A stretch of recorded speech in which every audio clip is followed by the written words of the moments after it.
The car was never just a car. It was supposed to be my way to get to work on time, my way out of years of depending on favors, my first quiet step towards standing on my own. But in my family, things meant for me had a strange habit of ending up in my sister's hands. I didn't argue. I didn't raise my voice. I watched the keys change owners while everyone acted like it was reasonable, like my needs were optional and hers were urgent. I told myself it was temporary. I told myself to be patient. That's what I had always done. What no one noticed was my grandmother sitting there silent, listening to every word. She didn't interrupt. She didn't defend me. Not then. Weeks later, in a place where no one expected the truth to surface, she finally spoke. And when she did, the room went quiet in a way I had never heard before. Papers came out. Numbers were read aloud. Faces drained of color. That was the moment my family realized some silences are not weakness. They are preparation. If you're listening from somewhere in the world right now, leave a comment with your city and local time. I read them all. And if stories about quiet endurance and late justice resonate with you, consider subscribing. You're not alone here. I grew up believing that attention in my family worked like gravity. It didn't pull evenly. It settled where it always had around my older sister Emily. From the time we were kids, the rhythm was set, and everyone moved to it without questioning the beat. Emily was 2 years older, confident, expressive, the kind of person who filled space without trying. When she walked into a room, conversations adjusted themselves around her. When she spoke, adults nodded. When she struggled, there was concern, discussion, solutions. Her problems were events. Mine were details. Our family lived in a quiet American suburb, the kind with identical mailboxes and garages that stayed closed. From the outside, we looked balanced. My parents worked steady jobs. We had dinner together most nights. We went on road trips in the summer and exchanged predictable gifts during the holidays. No one would have called us dysfunctional. Inside, there was a pattern so familiar it didn't feel like favoritism. It felt like structure. Emily needed help with a school project. Both parents sat with her at the dining table. I learned to do my homework in my room. Emily wanted to change activities halfway through the year. Money was found, schedules rearranged. I learned early which interests were worth investing in and which ones were better kept quiet. When Emily complained about being overwhelmed, it was taken seriously. When I stayed quiet, it was assumed I was fine. I wasn't ignored. That's important to say. I was simply expected to manage. Over time, I adapted. I stopped asking questions that didn't have clear answers. I learned to read a room and understand when it wasn't meant for me. I learned that being low maintenance was rewarded with approval, even if it came at the cost of being seen. The only person who seemed to notice the imbalance was my grandmother. She lived a few miles away and came to most family gatherings. She never took control of a room. She didn't argue with my parents or correct them. She sat quietly, usually at the edge of things, observing. Her presence was steady, almost still, like she was listening for something beneath the noise. Sometimes, when Emily was holding court, talking about her plans, her frustrations, her latest decision, I would feel my grandmother's eyes on me, not with pity, with awareness. As if she were taking notes no one else knew existed. But she never spoke up. Not then. When I graduated high school, the difference between us became more concrete. Emily got a car. It was explained as a necessity. She had places to be, commitments, a full schedule. The decision was framed as practical, not emotional. When it was my turn to graduate, the conversation shifted. Public transportation was mentioned. Carpooling was suggested. "You're adaptable," my mother said, and she meant it as a compliment. I accepted it that way because that was easier than pushing back. By the time I was in my early 20s, I was balancing work and school. My days started early and ended late. I relied on buses, long walks, and occasional rides from coworkers. I didn't complain. I didn't present my situation as unfair. I told myself this was temporary, that independence came in stages, and that I was simply on a slower track. That mindset had kept me going for years. The idea of the car entered my life quietly, without drama or announcement. It happened one afternoon while I was helping my grandmother organize paperwork in her living room. The house smelled like old books and lemon cleaner. Sunlight came through the windows in thin lines, and the room felt suspended in time. We worked in silence for a while. Then she spoke casually, as if she were commenting on the weather. "I've been thinking about that old sedan," she said. I nodded, unsure what she meant. The car sat in her driveway most days, rarely used. "I don't need it anymore," she continued. It doesn't make sense for it to just sit there. She paused, then added, "It should go to you." There was no build-up, no audience, just her words calm and certain. I didn't react dramatically. I didn't jump up or cry. What I felt was quieter than that, a release like something inside me had been acknowledged without me having to ask. We talked through the details slowly. She mentioned insurance timing paperwork. She wanted everything done properly. She explained that it wouldn't be immediate, that there were things to settle first. I agreed without hesitation. I trusted her. More than that, I respected the way she handled things deliberately, thoughtfully, without turning them into leverage. I didn't tell my parents. I didn't tell Emily. Not because I was hiding anything, but because I didn't want it turned into a discussion. I had learned that when expectations were shared too early, they became negotiable, and I wasn't prepared to defend something I hadn't even received yet. So I waited. Waiting had always been my role. Life continued the way it always had. Emily's needs filled the space. My adjustments stayed invisible. When she complained about stress, everyone listened.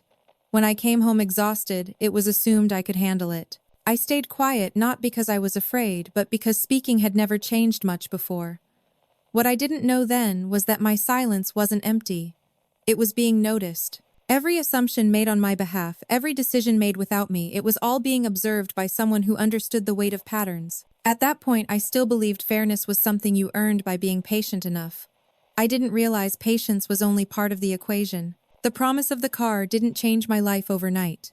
There was no sudden shift, no visible difference to anyone watching from the outside. My mornings still started before sunrise. I still checked bus schedules the night before. I still calculated how many minutes I could afford to lose before being late to work or class. But internally, something had changed. For the first time, I wasn't just enduring the present, I was moving toward something. Quietly, carefully. I carried that promise with me like a folded piece of paper in my pocket. I didn't take it out. I didn't show it to anyone. I just knew it was there. My grandmother and I spoke about the car only once more after that afternoon. It was a brief conversation, practical and unremarkable on the surface. She told me she had reviewed the paperwork. The title was clean. The insurance would need to be updated when the time came. She emphasized more than once that everything would be done the right way. That phrase stayed with me. In my family, things were often done the convenient way or the emotional way. The right way, slow, documented, deliberate, was rare. I nodded and listened. I didn't push for a timeline. I didn't ask when. Asking felt dangerous, like it might turn something solid into something fragile. I had waited my whole life. I could wait a little longer. At work, my supervisor had started hinting at a promotion. It wasn't glamorous, but it came with better hours and a modest salary increase. The only catch was reliability. Being late, even occasionally, would cost me the opportunity. I didn't explain my commute. I didn't make excuses. I adjusted waking up earlier, leaving wider margins for error. Some days that meant standing at a bus stop in the cold, watching cars pass by, wondering what it would feel like to sit behind the wheel of one that was actually mine. I never imagined the car as a symbol of freedom in some dramatic sense. It wasn't about status or independence in the abstract.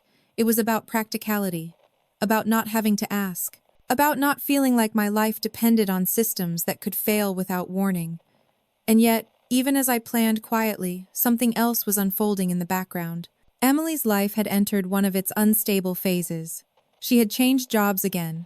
She was restless, frustrated, vocal about feeling stuck. Family dinners became centered around her complaints. She talked about long commutes, inconvenient schedules, the stress of juggling too much. I listened without commenting. I recognized the tone. I had lived that reality for years without naming it. One evening, my mother sighed dramatically at the table and said, "I just don't know how Emily is going to manage like this." My father nodded. Solutions were discussed out loud, casually, as if I weren't sitting right there. Adjustments were proposed. Sacrifices were considered. No one asked how I had been managing. I didn't interrupt. I didn't remind them. I stayed quiet, my fork moving slowly across my plate. That silence wasn't passive. It was learned. A few days later, I noticed my grandmother watching these interactions more closely than before. Her questions became sharper, though still subtle. She asked Emily about her schedule. She asked my parents about logistics. She didn't challenge anyone directly. She gathered information the way someone does when they're preparing for something specific. I didn't realize it at the time, but she was mapping the situation. Meanwhile, the car remained untouched in her driveway. I passed it occasionally when I stopped by to help her with errands or paperwork. It looked the same every time, clean, unremarkable, patient. Seeing it there grounded me. It reminded me that not everything had to be negotiated out loud to be real. I continued not to mention it to anyone else. That restraint wasn't easy. There were moments when I almost said something when Emily complained about transportation, when my parents talked about rearranging resources, when assumptions were made that affected me directly. Each time I stopped myself. I had learned that once something entered the family conversation, it no longer belonged to the person it was meant for. It became communal property subject to reinterpretation. So, I held my ground by saying nothing. What I didn't anticipate was how quickly circumstances could change when entitlement met opportunity. The first sign came when my mother mentioned offhandedly that my grandmother wasn't really using her car anymore. The comment was casual, almost observational, but it landed heavily. I said nothing, though my chest tightened. A week later, Emily joked about how convenient it would be if someone had an extra car lying around. Everyone laughed. I didn't. I told myself I was being paranoid. That no one knew. That my grandmother had been clear. That things would be handled properly in time. I reminded myself that trust meant allowing space for things to unfold without interference.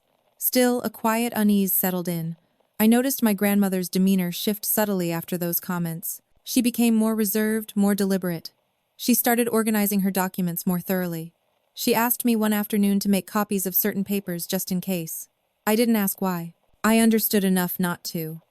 Looking back, I realized that was the moment the story stopped being about a gift and started becoming about boundaries. I was still under the impression that patience would protect me.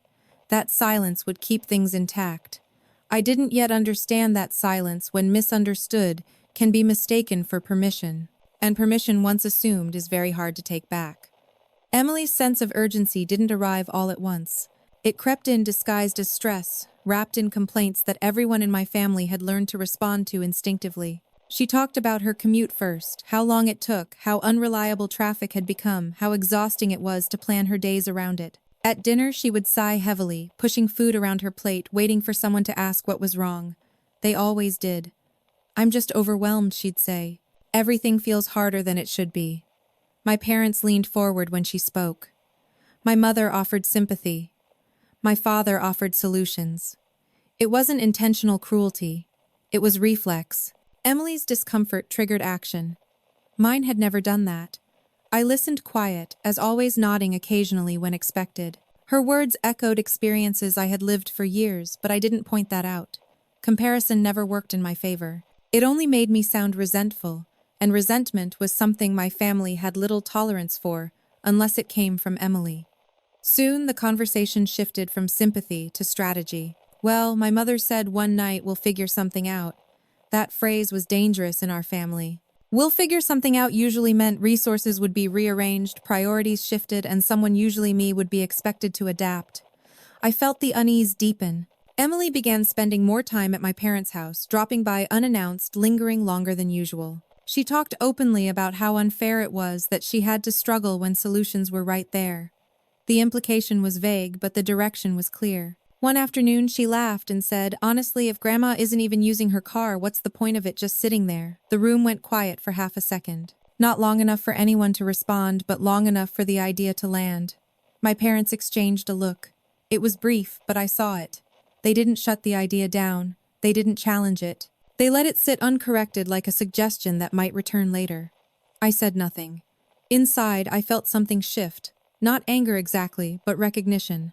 I had seen this pattern before. An idea floated casually, then repeated enough times to feel inevitable. By the time it became a decision, it would be framed as common sense. That night I went home and lay awake longer than usual. I replayed my grandmother's words in my head. "It should be yours." I reminded myself of her careful tone, her emphasis on doing things the right way. I held on to that trust, even as doubt crept in around the edges. Over the next few weeks, Emily's complaints grew louder. She talked about being late, about missing opportunities, about how exhausting it was to feel unsupported. The word unsupported hung in the air, heavy and accusatory. My parents responded the only way they knew how, by trying to fix things. They called my grandmother more often. They framed the conversations as concern. "Emily's really struggling," my mother said during one visit. "We're just worried about her." I was present for that conversation, sitting quietly at the edge of the room. No one acknowledged me. No one asked how I was managing. The assumption remained that I could absorb whatever adjustments were needed. My grandmother listened without interrupting.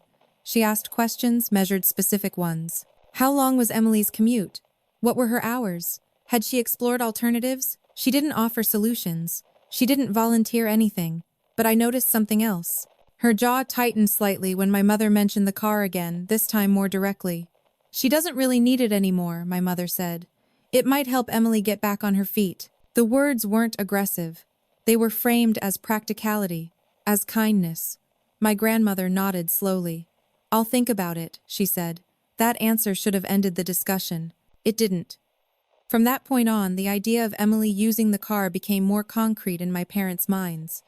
They spoke about it as a possibility then, as a likely solution. They talked about it around me, never directly to me, as if my presence didn't require explanation. I felt myself receding further into the background, watching something I cared about slip closer to negotiation without my consent.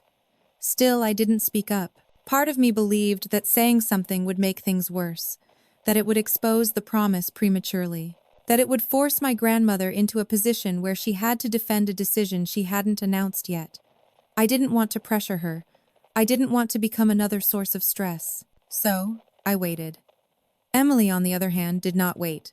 She began acting as if the decision had already been made. She talked about logistics, insurance, timing, where she would park. She joked about how much easier her life was about to become. Each comment landed like a small cut. One evening she looked at me and said, "You're good with public transportation anyway. You've always managed." It wasn't said cruelly. It was said casually, as if she were stating a fact. And maybe she was. I had managed. I always did. I nodded. That nod felt heavier than any argument could have been. What Emily didn't understand, and what my parents had never considered, was that my ability to manage had been mistaken for lack of need. My silence had been translated into consent. Behind the scenes, my grandmother was paying attention. I could tell. Her questions became more pointed.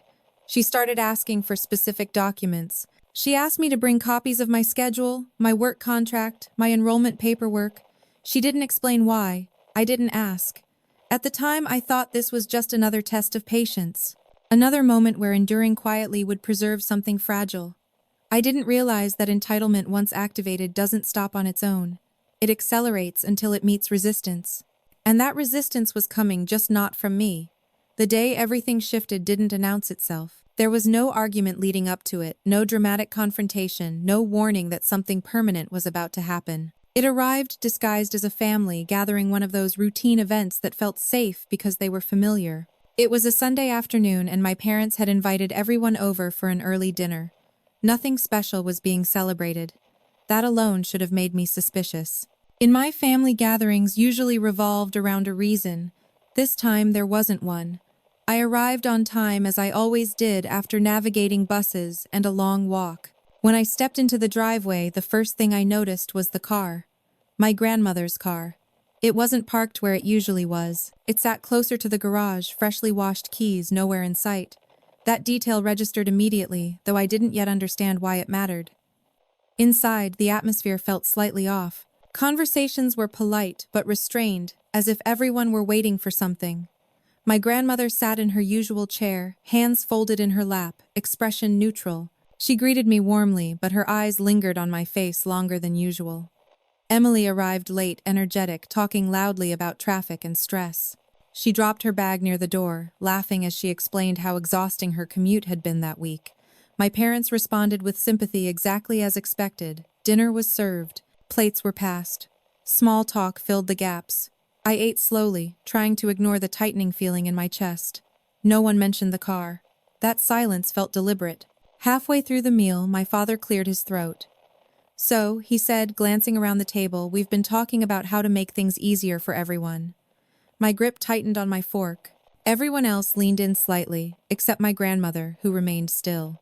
"Emily's been under a lot of pressure," my mother added, "and we thought it might make sense to adjust a few things." The word "adjust" echoed in my head. My father continued carefully. Since Grandma isn't really driving much anymore, we figured it would be practical for Emily to use the car for a while. For a moment, the room went quiet. No one looked at me.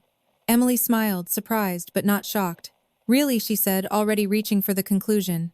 "That would help so much." My parents nodded, relieved, as if they had just solved a complex problem. I felt the shift happen in real time. The promise I had held quietly for months moved from possibility to afterthought in the span of a few sentences. It wasn't taken from me directly. It was reassigned casually, as if it had never been meant for me in the first place. I waited for my grandmother to speak. She didn't. She looked down at her plate, then up at my parents. "We'll talk about the details later," she said calmly. That was all. Emily beamed. The conversation moved on. Laughter returned. Plans were made out loud. Insurance was mentioned. Timing was discussed. It all happened around me, not with me. I sat there nodding when appropriate, my chest tight, my thoughts racing. I told myself not to react. Not yet. I reminded myself that nothing had been finalized, that my grandmother had not agreed publicly, that this might still be a misunderstanding. But when dinner ended and people began to leave, I saw Emily standing in the driveway, keys in her hand. The keys. She laughed as she explained that Grandma had insisted she take them just in case. My parents watched approvingly. It was framed as temporary, as helpful, as generous. No one asked me how I felt. I hugged my grandmother goodbye. She held me a second longer than usual and whispered, "I see you." Those 3 words were the only thing keeping me upright as I walked back toward the bus stop. Over the next few days, the reality set in. Emily drove the car everywhere. She posted about it casually as if it were hers.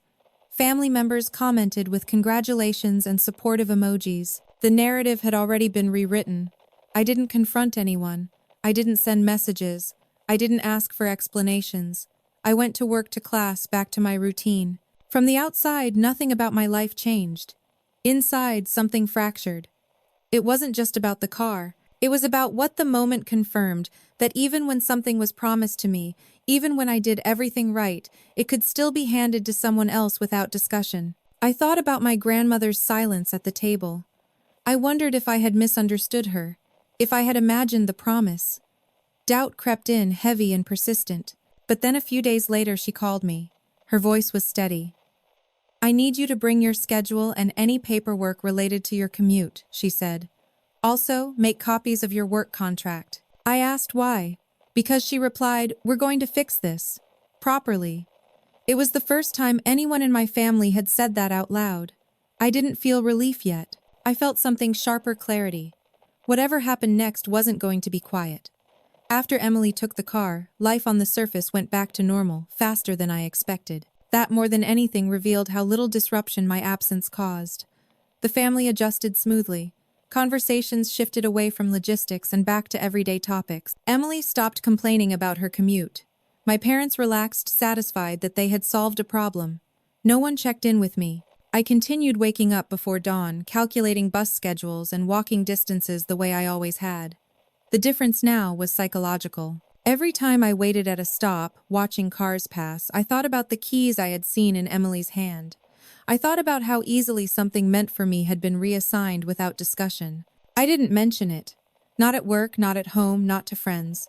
Silence had become instinct, a protective reflex. Speaking up felt pointless. I had learned that my discomfort was easiest for others to ignore when I kept it quiet. At work, the pressure increased. My supervisor reminded me that consistency mattered. The promotion was still on the table, but reliability was non-negotiable. I adjusted again, leaving earlier, budgeting extra time for delays, walking longer distances when buses ran late. Each adjustment was small on its own. Together they were exhausting. There were days I arrived early, standing outside the building with time to spare just to prove to myself more than anyone else that I could still manage. That word again. Manage. Emily, meanwhile, thrived. She talked openly about how much easier life had become. She joked about not knowing how she had survived without a car before.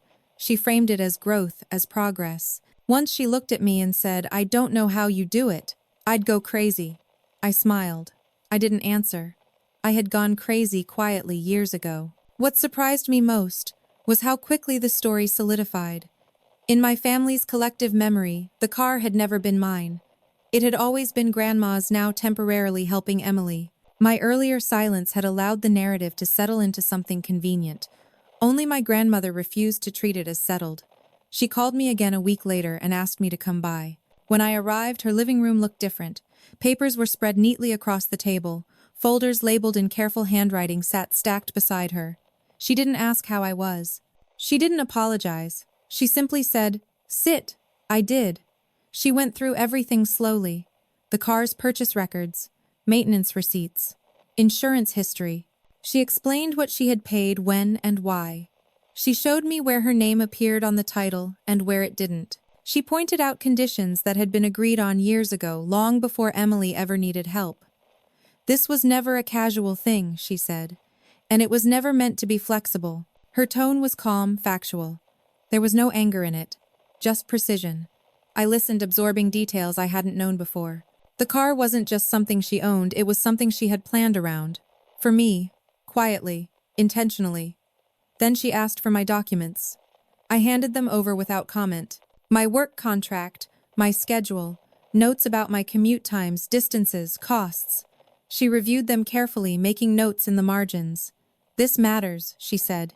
"Details matter." I realized then that while I had been enduring, she had been preparing. Outside of her house, nothing changed. Emily continued driving the car. My parents continued acting as if the issue were resolved. No one suspected that anything was happening behind the scenes. I didn't confront Emily. I didn't warn my parents. I didn't announce my grandmother's involvement. I went on with my life, showing up where I was expected, doing what I had always done, enduring without protest. But something inside me had shifted. For the first time, I wasn't waiting passively. I was waiting with context. I began noticing things I had previously ignored. How often decisions were made without consulting me. How easily my adaptability was assumed. How rarely anyone asked what something cost me. Emily made a few offhand comments about the car being basically hers now. My parents didn't correct her. They laughed. I said nothing. Behind the scenes, my grandmother made calls. She consulted someone she trusted. She asked questions that required professional answers. I didn't ask who she spoke to or what she was planning. I trusted her judgment more than my own at that point. One evening, she called and told me there would be a family meeting. "Everyone needs to be there," she said. "And it needs to be public." Public. That word unsettled me. I asked where. She named a place that surprised me, a location where paperwork would be reviewed, not emotions. A setting that didn't belong to my parents' house or hers. Neutral ground. "Why public?" I asked. "So no one can rewrite what happens afterward," she replied. In the days leading up to it, I slept poorly.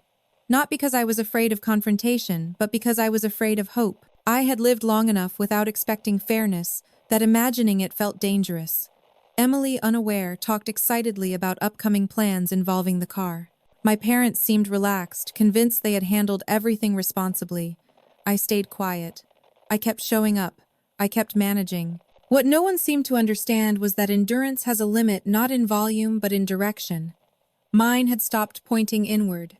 Whatever happened next would not require me to speak louder. It would require the truth to be heard. In the days leading up to the meeting, I learned something unsettling about how easily truth can be bent when no one insists on looking at it closely. Emily began talking as if the car had always been part of her life.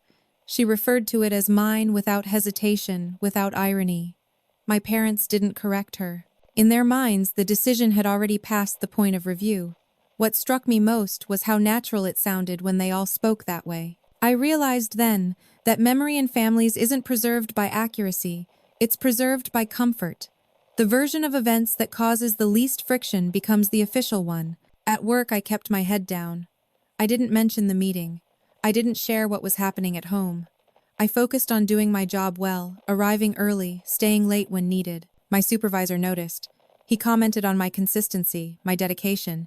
He said the promotion discussion would move forward soon. I nodded, thanked him, and said nothing else.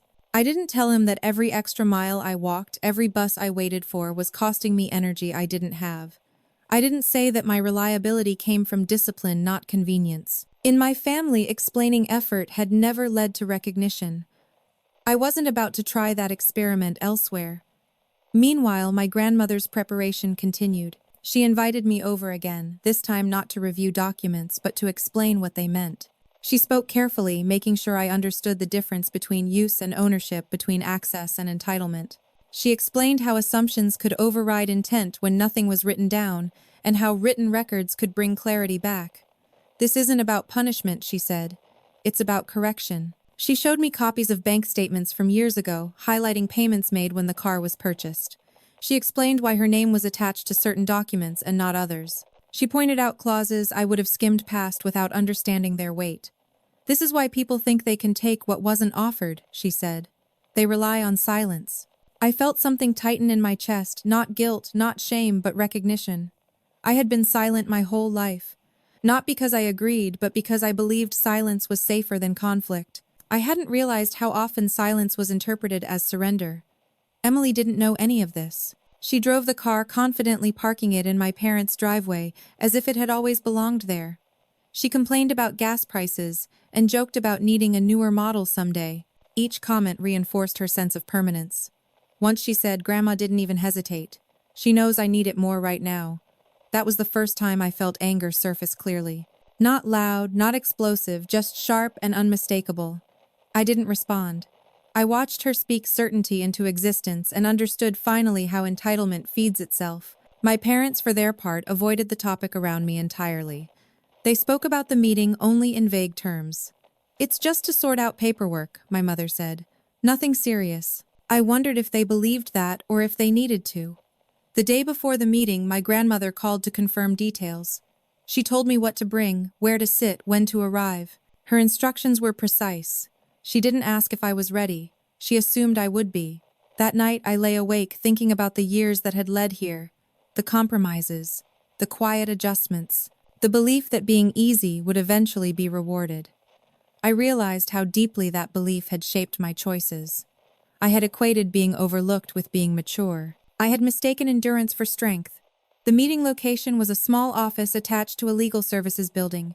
Neutral, professional, deliberately impersonal. When I arrived, my parents were already there, sitting close together. Emily arrived shortly after, keys still in hand, her posture relaxed. My grandmother came last. She walked in, slowly carrying a folder thick with documents. The room changed when she entered. Not because she demanded attention, but because she carried authority that hadn't been used in years. She greeted everyone politely and took her seat. No small talk, no easing into it. "This won't take long," she said. "But it needs to be clear."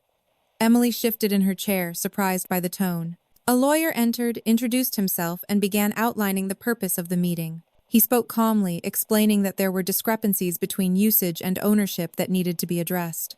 My parents looked confused. Emily frowned. "What discrepancies?" Emily asked. The lawyer didn't answer immediately. He turned to my grandmother, who nodded once. He then began reading from the documents. He listed dates, amounts, names. He explained who had paid for the car, who had maintained it, and under what understanding it had been offered. He clarified that permission to use something did not equate to ownership, especially when conditions were attached. Emily's confidence began to falter. My parents leaned forward, listening more closely now. The lawyer continued laying out the timeline in a way that couldn't be interrupted. Facts stacked on facts. Paper after paper. Then my grandmother spoke. "This car was never meant to solve a crisis," she said calmly. "It was meant to support consistency. It was meant for someone who had already been managing without help." Her eyes met mine briefly. "Just long enough." She turned back to the others.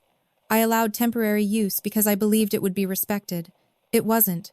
The room went quiet. Emily opened her mouth, then closed it again. My parents exchanged looks that carried something like unease, maybe regret. I remained silent. Not because I had nothing to say, but because this moment wasn't about my voice. It was about the truth finally being given structure. As the lawyer explained the implications, I understood that whatever happened next would not be negotiable. The narrative my family had grown comfortable with was being dismantled, not emotionally, but methodically. And there was no argument against that. The meeting didn't end when the lawyer finished speaking. That was only the moment when the illusion finally broke. My parents sat stiffly, their earlier confidence replaced by confusion that edged into discomfort. They hadn't come prepared for documents, timelines, or legal language. They had expected a conversation, something emotional, flexible, familiar.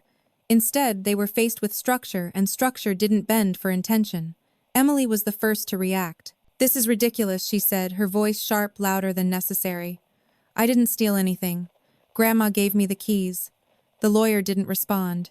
He looked to my grandmother. I allowed temporary use, my grandmother said calmly. That is not the same thing.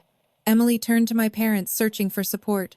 You said this was fine, she insisted. You said it made sense. My mother opened her mouth, then closed it again. My father cleared his throat, eyes fixed on the table. For the first time, neither of them rushed to defend her. They were trying to understand how something they had framed as practical kindness now sat under legal scrutiny. The lawyer resumed, explaining what temporary use meant in concrete terms. He referenced insurance liability, ownership responsibility, and the risks involved when assumptions replaced documentation. Each point landed heavily, stripping away the comfort of vague agreements. This isn't about intention, he said evenly. It's about authority and consent. The word consent seemed to shift the air in the room. Emily crossed her arms. So what? I'm just supposed to give it back like nothing happened. No, my grandmother replied. You're supposed to acknowledge that it was never yours. Silence followed that sentence. Not the awkward kind, but the kind that forces people to sit with something they've been avoiding. The lawyer slid a document across the table toward Emily. This outlines the terms under which the vehicle was to be transferred. You'll notice your name isn't listed. Emily scanned the page, her expression tightening. This is insane, she muttered. My parents finally spoke. We didn't know any of this, my mother said, her voice uncertain. We assumed. That's the problem, my grandmother said gently. You assumed. She turned slightly, addressing all of them now. You assumed that because she needed something loudly, it should be given. You assumed that because someone else didn't ask, they didn't matter. No one interrupted her. For years, she continued, I watched how decisions were made in this family. Who was protected? Who adapted? I didn't intervene because I wanted to see if fairness would eventually correct itself. She paused. It didn't. Emily scoffed. So this is about favoritism now. My grandmother's gaze sharpened, but her voice remained level. No, this is about accountability. The lawyer outlined the next steps clearly. The car would be returned. Insurance coverage would be corrected. Usage would cease immediately. There was no room for debate. The matter had crossed from family discussion into formal resolution. Emily stood abruptly. This is humiliating, she said. You're doing this in front of everyone. My grandmother met her gaze. You took it in front of everyone. That was when I felt the shift, not in the room but in myself. For the first time, the imbalance wasn't abstract. It wasn't emotional. It was visible, undeniable, and documented. The family dynamic that had always operated quietly had been brought into the open, not through confrontation but through exposure. I hadn't said a word. The meeting ended without raised voices or dramatic exits. Emily left first keys placed reluctantly on the table before she walked out. My parents followed, subdued, avoiding eye contact. The lawyer packed his materials efficiently, nodding once at my grandmother before leaving us alone. Only then did she turn to me. You did nothing wrong, she said.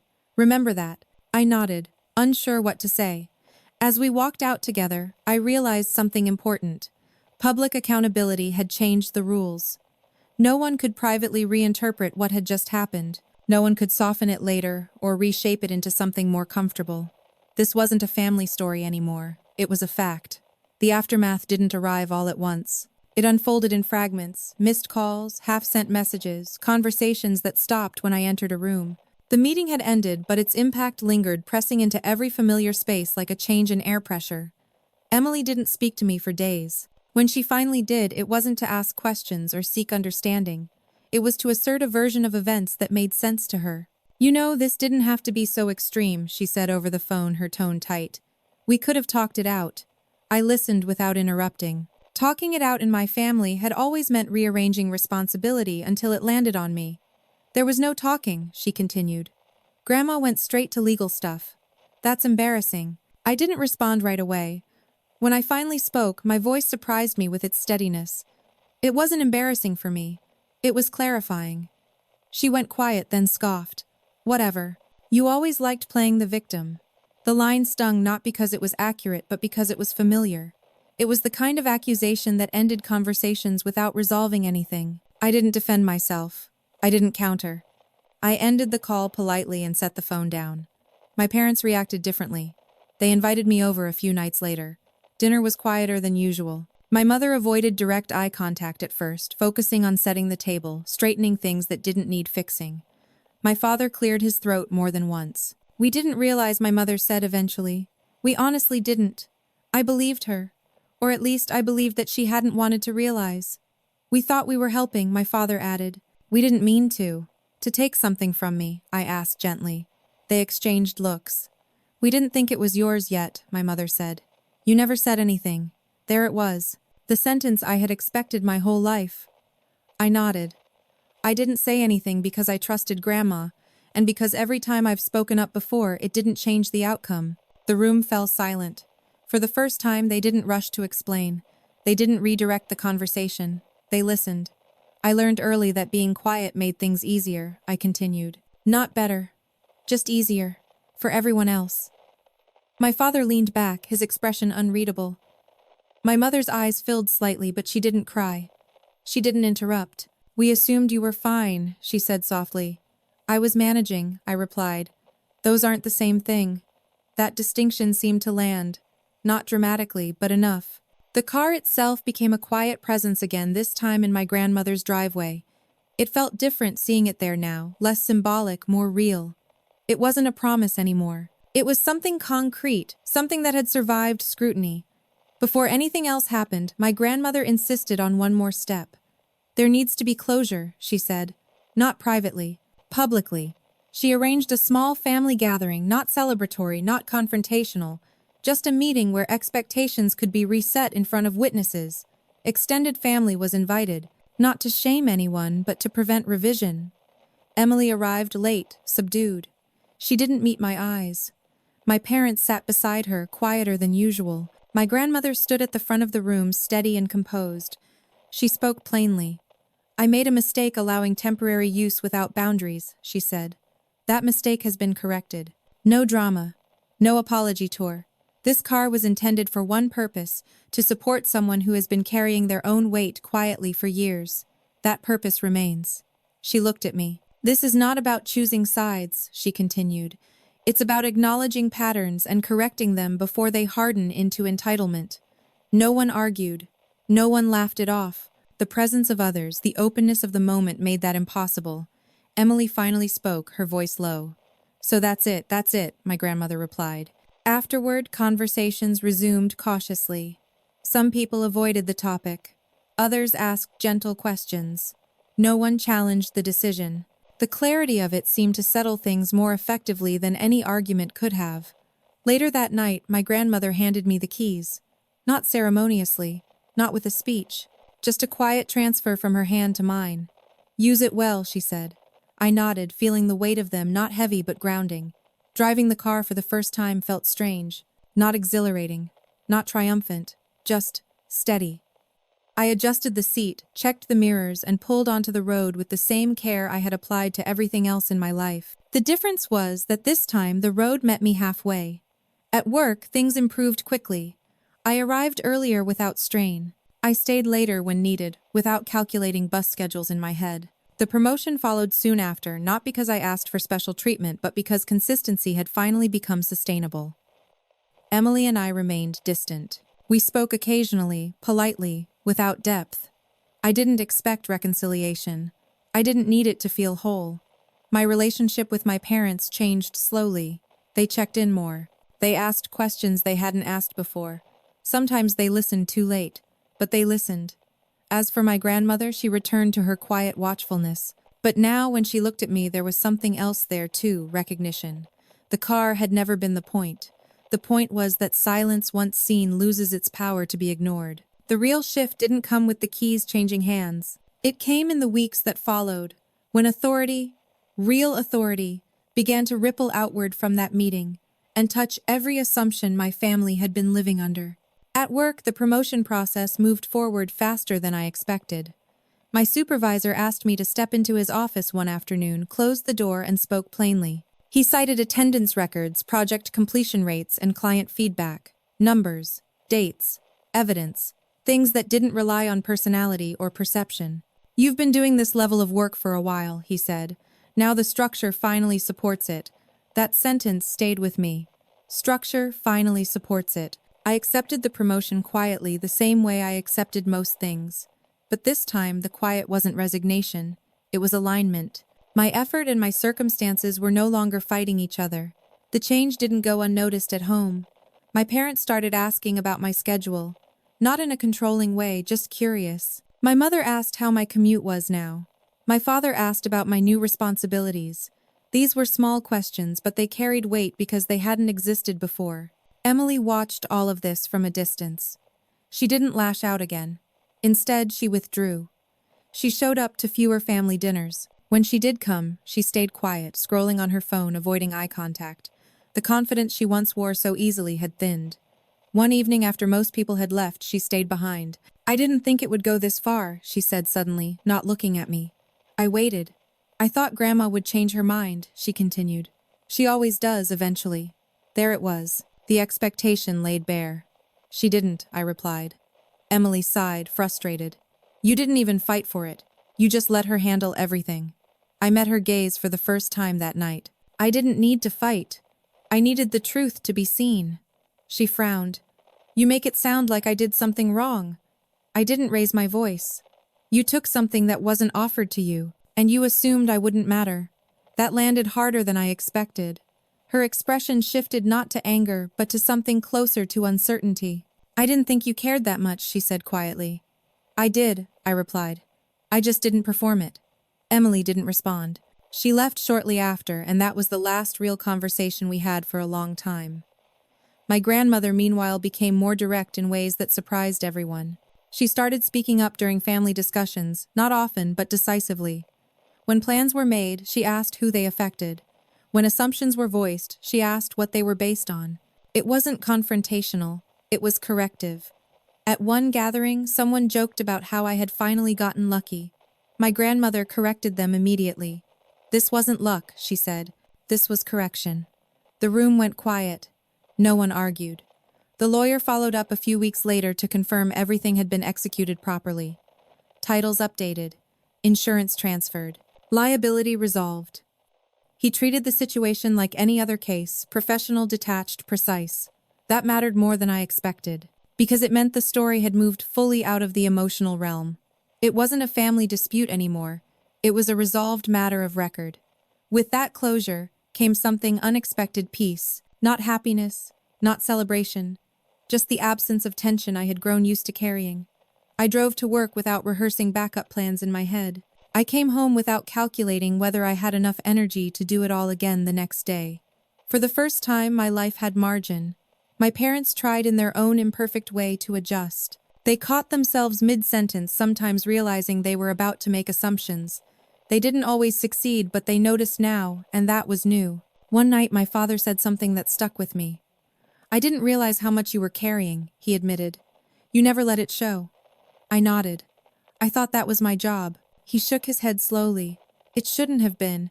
That acknowledgement didn't erase the past, but it changed how the future felt. Emily didn't apologize, not directly, but she stopped making claims she couldn't support. She stopped speaking over others. The entitlement that once filled the room with her absence now felt exposed, too visible to return unchanged. As for me, I didn't become louder. I didn't start asserting myself aggressively. I didn't rewrite my personality to match the moment. I stayed the same. The difference was that silence, backed by documentation and authority, no longer worked against me. It worked for me. I understood then that power doesn't always come from speaking first or loudest. Sometimes it comes from waiting until the structure is in place and then letting it speak for you. That was the real intervention. Not emotional, not dramatic, just undeniable. The weeks after everything was finalized were quieter than I expected. Not peaceful, quiet. The kind of quiet that follows a long, unresolved tension finally releasing its grip. There were no celebrations, no apologies that tried to tidy up years of imbalance. Just space. And space, I learned, can be transformative when you're not used to having any. Driving became routine quickly. That surprised me. I had imagined the first weeks with the car would feel symbolic every time I turned the key, but symbolism fades when life stabilizes. What remained was practicality, reliability, the freedom to plan without contingency, layers stacked on top of each decision. I left home later in the mornings and arrived earlier than before. I no longer rehearsed explanations in my head for hypothetical delays. When I stayed late at work, it was because I chose to, not because I was calculating bus schedules in reverse. These changes were small, but they accumulated into something substantial energy. With that energy came clarity. I began noticing how much of my mental space had been occupied by adaptation, how often I had shaped my expectations around what was available instead of what was fair. Without that constant negotiation running in the background, I started asking myself different questions. Not how do I make this work, but what do I want this to look like? At work, the answer became clearer. I took on projects I would have avoided before, not because I lacked confidence, but because I lacked margin. My supervisor noticed. He didn't praise me excessively. He simply gave me more responsibility and supported it with resources. That consistency mattered. At home, the dynamic continued to shift slowly. My parents were careful now. Sometimes too careful. They asked before making plans that affected me. They checked assumptions mid-conversation, catching themselves the way people do when they've realized a habit no longer serves them. It wasn't perfect. There were moments when old patterns resurfaced, when Emily's needs were still discussed first. But now those moments didn't pass unnoticed. Someone would pause. Someone would look at me. Sometimes someone would correct the course. That was new. Emily herself remained distant. We shared space politely but without warmth. I didn't push for closeness. I wasn't interested in forcing reconciliation for the sake of appearances. What mattered to me was that the dynamic had changed not emotionally but structurally. Once, during a family dinner, she mentioned needing help with something logistical. She started to look to my parents automatically, then stopped. Her eyes flicked to me, uncertain. I waited. She cleared her throat. "If you're able," she said carefully. I nodded. "I am." The request was reasonable. The tone was different. That mattered. My grandmother observed all of this from her usual place, slightly apart, attentive calm. She didn't intervene anymore. She didn't need to. The correction had already been made. What remained was adjustment. One afternoon I stopped by her house to help with errands. We drove together the same car that had caused so much disruption months earlier. The ride was quiet, comfortable. At a stoplight she glanced over at me. "You seem lighter," she said. "I considered that. I think I am." She nodded. That's what happens when people stop carrying what was never theirs to carry alone. We didn't talk about the meeting, or the lawyer, or the confrontation. We didn't need to. The outcome spoke for itself. Later that evening, my mother called. Her voice was hesitant, thoughtful. "I've been thinking," she said, "about how much you've handled without asking for help." I listened. "I don't know when we decided that meant you didn't need support," she continued. "But we were wrong. It wasn't an apology. Not fully. But it was an acknowledgement, and it came without defensiveness. That too mattered. I don't need things to be even," I said. "I just need them to be fair." She was quiet for a moment. "We're learning the difference." As the weeks passed, the family narrative adjusted, not through speeches or confessions, but through behavior. Decisions became slower. Questions were asked. Silence was no longer assumed to mean agreement. And for the first time, my silence didn't feel like erasure. It felt like choice. I realized then that winning didn't look like triumph. It looked like stability, like boundaries holding without constant reinforcement, like being able to exist in a room without calculating your position relative to everyone else. The car had returned to its original purpose, not as a symbol but as a tool, a means to move forward without friction. I didn't feel grateful in the way people expect. I felt grounded, because what had been restored wasn't just access, it was dignity. By the time everything settled, I realized the most profound change hadn't happened around me, it had happened inside me. For years, I had measured my worth by how little trouble I caused. I thought being easy to live with was the same as being respected. I believed that if I carried enough weight quietly, someone would eventually notice and step in. What I learned instead was harder and more honest silence doesn't invite fairness. It only delays correction. The difference now was that the correction had arrived, not with shouting, not with confrontation, but with clarity. I stopped bracing myself before family gatherings. That alone felt unfamiliar. I no longer entered rooms prepared to be overlooked, ready to adjust plans internally before anyone even spoke. I showed up as I was, without shrinking or expanding myself to fit expectations. And nothing broke. That surprised me most. Emily and I didn't become close again. I don't tell stories like this to pretend everything healed neatly. Some distances exist for a reason. What changed was not our relationship, but the rules that governed it. She no longer spoke over me. She no longer assumed access to things that weren't hers. When she asked for help, it was an ask, not a claim. That mattered more than an apology. My parents continued to stumble occasionally. Old habits don't disappear overnight. But now, when they caught themselves prioritizing by reflex, they corrected course without being prompted. Sometimes awkwardly, sometimes quietly, but they did it. And that told me something important. Awareness changes behavior when it's real. The car became just another part of my routine. I stopped thinking about how I got it and focused on where it was taking me. New responsibilities at work turned into new opportunities. I saved more, planned better, thought longer term. The stability created space for ambition that didn't feel reckless. One evening after a long day, I parked outside my apartment and sat there for a moment with the engine off. The street was quiet. Lights glowed behind windows. Ordinary. Peaceful. I realized that this calm, unremarkable moment was the real victory. Not being seen as right, not being proven deserving. Just being able to exist without constantly compensating. My grandmother and I talked less about the past and more about the present. She asked about my goals. She listened without correcting. Sometimes she smiled the way people do when they're watching something unfold exactly as they hoped. "You didn't change," she said once. "Your circumstances did." That felt accurate. I didn't become louder. I didn't become harder. I didn't need to. The system around me adjusted because it finally had to confront the truth it had been avoiding. And the truth was simple. I had always been carrying my share. The problem was that no one had been counting it. If there's one thing I learned from all of this, it's that endurance isn't a weakness, but it shouldn't be mistaken for consent. Being capable doesn't mean being limitless. And silence, while powerful, must eventually be supported by boundaries if it's going to protect you instead of erase you. Justice doesn't always arrive in the form we imagine. Sometimes it comes quietly through paperwork and calm voices long after the damage has been done. But when it comes, it has a way of restoring more than what was taken. It restores posture. It restores breath. It restores the right to stand without apology.